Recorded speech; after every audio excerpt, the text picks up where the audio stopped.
Preciosos são os caminhos pelos quais a hierarquia divina conduz nossas almas. Porquanto sejam trilhas desconhecidas, percorrê-las em confiança nos permite perceber, em pequenos vislumbres, parte do grandioso plano projetado pelo Criador.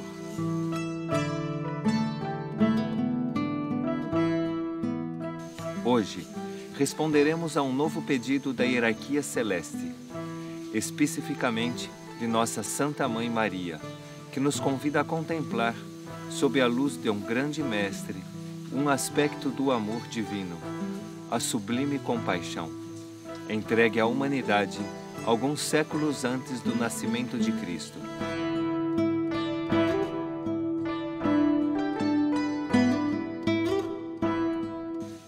Para este estudo, a Mãe Divina nos solicitou recordar a vida do iluminado Mestre, que semeou esta chama no coração de muitas almas, pois assim, em sua presença interior, nosso entendimento se ampliará e encontraremos novas compreensões e possibilidades. Quando os olhos e a razão são iluminados pelo amor divino, o que se percebe separado se unifica. O diferente se complementa.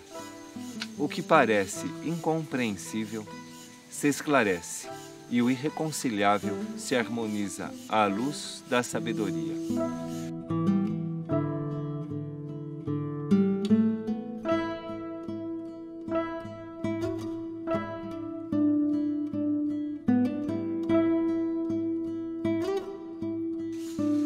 Por isso, os convidamos a descobrir a sublime compaixão, unidos ao Mestre da Compaixão, o Buda Gautama.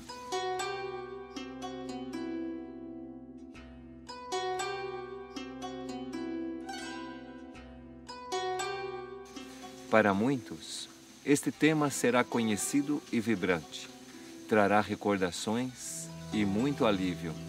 Será algo natural e suave, mas para outros pode chegar a ser um pouco áspero, desconcertante e desafiador.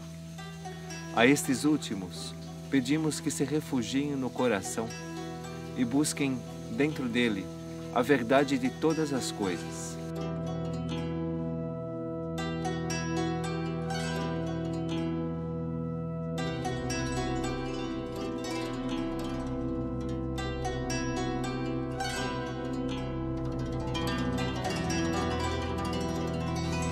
Sabemos que Deus é pleno em misericórdia e compaixão e que demonstrou desde as origens da humanidade, enviando excelsas consciências em nosso auxílio.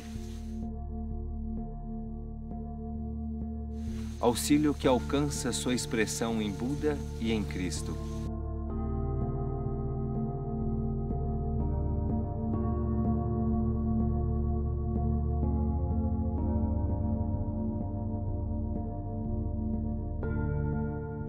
Mas, tanto Cristo, em seus 3 anos de missão, quanto Buda, em seus 45 anos de missão, despertaram e instruíram a humanidade, segundo as possibilidades de que ela dispunha. Com seus ensinamentos renovadores, certamente desafiaram a mentalidade e a espiritualidade da época. Mas, sem dúvida, cuidaram de não cruzar certas fronteiras. Velaram por dar uma nova instrução, mas por não cegar com a potência da luz divina os frágeis e sensíveis olhos de seus discípulos.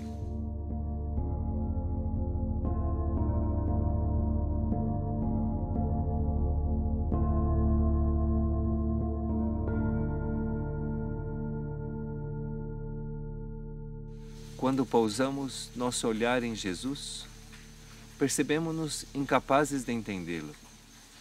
Quando olhamos Buda, também nos damos conta de que não conseguimos entendê-lo. Será este mínimo grau de humildade e de honestidade que nos permitirá nos aproximarmos de forma verdadeira dos seus ensinamentos. É importante recordar que Buda e Cristo pediram aos seus discípulos que se fixassem mais no conteúdo da mensagem do que no mensageiro em si, que prestassem atenção ao lugar em que o dedo indicava e não ao próprio dedo. Se seguimos essa instrução e olhamos a natureza de Cristo e a natureza de Buda, em ambas encontraremos o oceano infinito do amor e da sabedoria divina.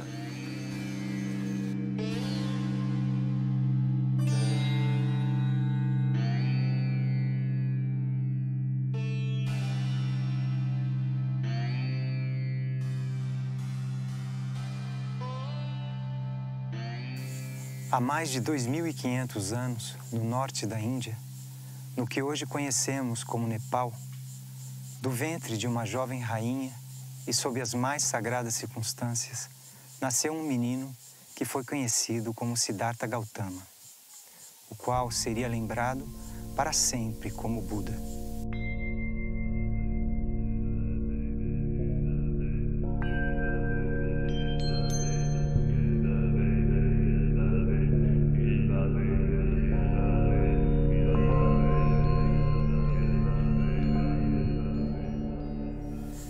Buda é um nome honorífico dado a quem despertou e alcançou a mais completa e perfeita iluminação espiritual. Siddhartha Gautama, o Buda da compaixão, foi um dos tantos auxiliares divinos enviados por Deus para a salvação do homem. O Buda é uma vertente do amor divino, uma fonte de luz e sabedoria que brilha no céu espiritual da humanidade, guiando milhões de almas em seu caminho de redenção.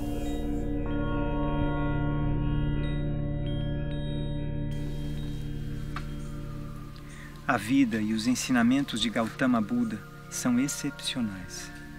E à luz da sua sabedoria inextinguível e vigente, Buda legou ao mundo inúmeros exemplos de pureza e santidade. E sua filosofia produziu, ao longo das épocas, muitas gerações de homens virtuosos.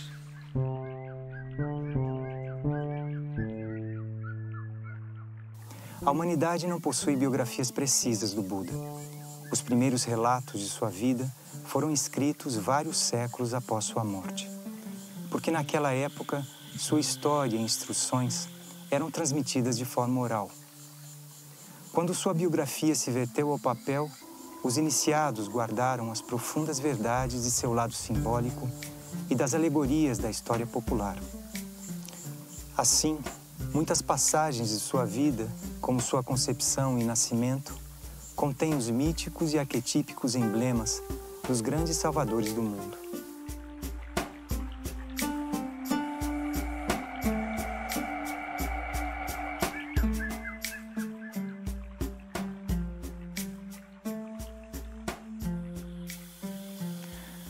Mayadevi era uma soberana de um pequeno reino indiano.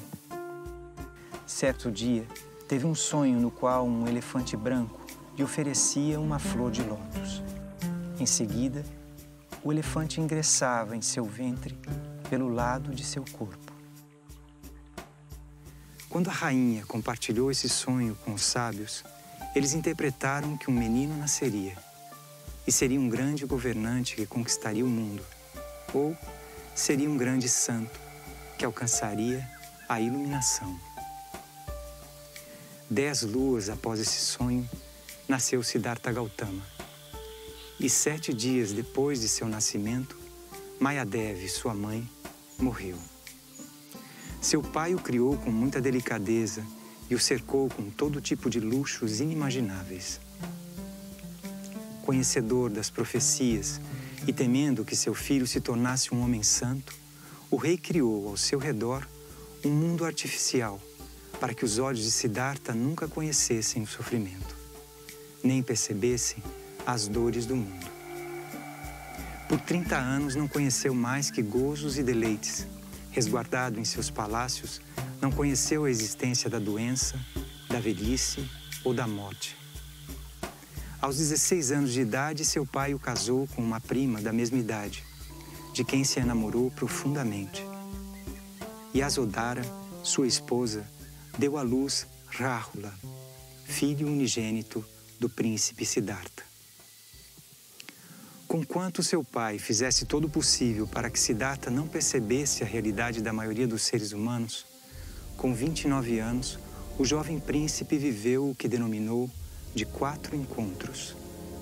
4 momentos através dos quais entra em contato com realidades que nunca antes havia visto e que mobilizaram profundamente toda a sua concepção do mundo e sua postura diante dele.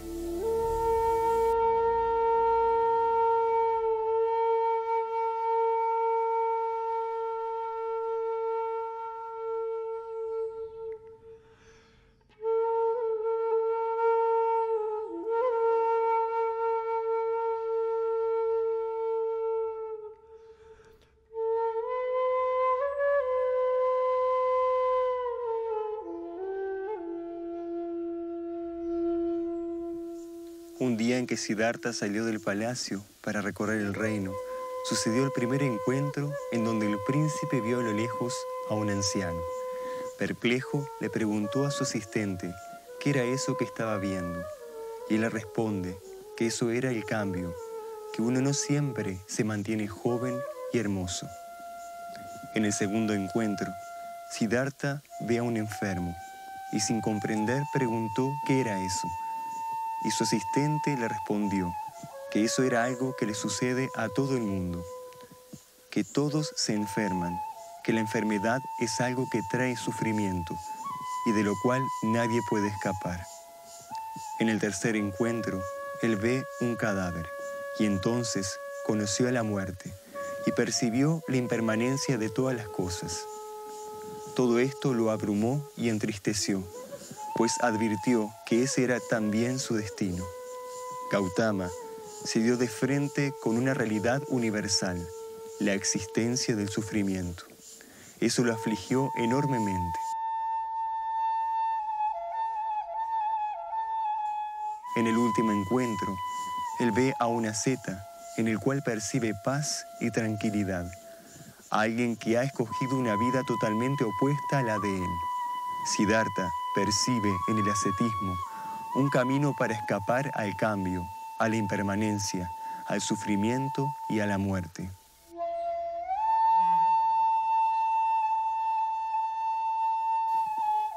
Estos 4 encuentros cambiaron para siempre la vida de Gautama, su destino y el destino de toda la humanidad. El joven príncipe, profundamente preocupado y determinado en comprender la naturaleza del sufrimiento y de cómo hacerlo cesar, decidió renunciar a la vida que llevaba. Para esto, escoge la vida ascética, abandonando el palacio, a su hijo recién nacido, a su esposa y a su padre, así como a todas las riquezas y placeres. En este pasaje de la vida de Buda, llama poderosamente la atención el efecto interior que generaron los 4 encuentros. Si miramos con atención, percibiremos aquí el despertar de la compasión, que lo lleva a rasgar con los velos de la ilusión impuestos desde su nacimiento.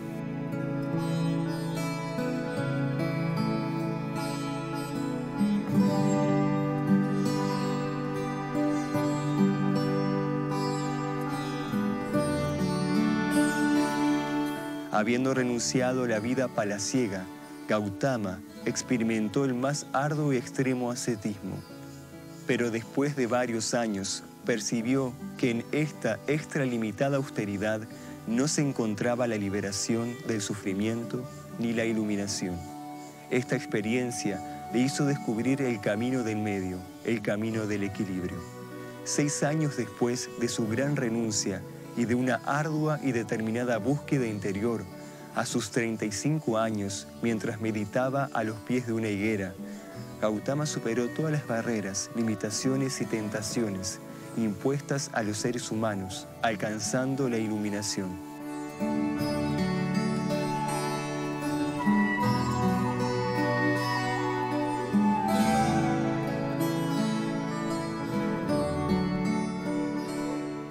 Con la iluminación adquirió también la más perfecta sabiduría y por consiguiente la completa comprensión de las causas del sufrimiento y de cómo trascenderlo.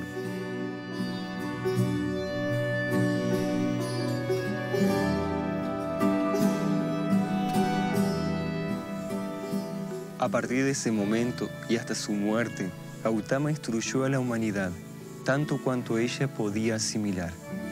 Entre sus enseñanzas encontramos las 4 nobles verdades y el noble camino óctuple.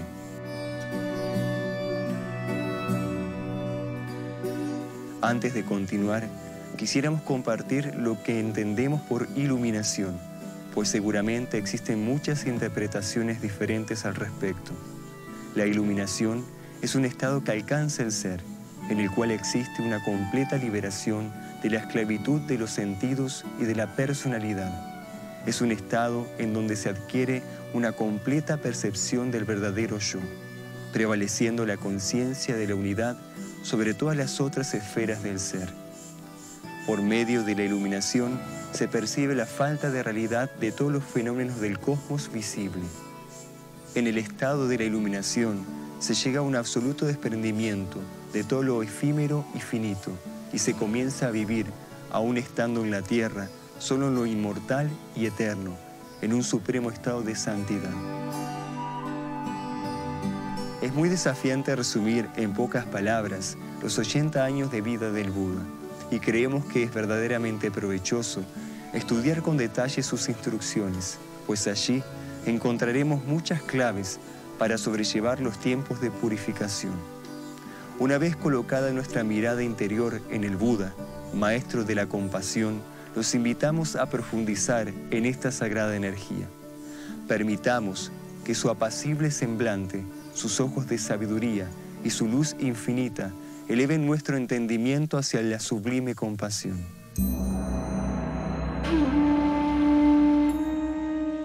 Señor, dame ojos misericordiosos para que mi mirada pueda ver la necesidad en cada lugar. Señor, dame una boca silenciosa para que solo pronuncie palabras de amor y de luz. Señor, dame un camino humilde para que mis pies caminen por el sendero de la simplicidad. Señor, dame oídos cristalinos para que solo oiga tus palabras en todo lugar. Señor, dame un corazón puro para que guarde la esperanza y en tu divina misericordia alcance la redención. Señor, dame manos prodigiosas para que solo done y sirva a los que te necesitan. Amén.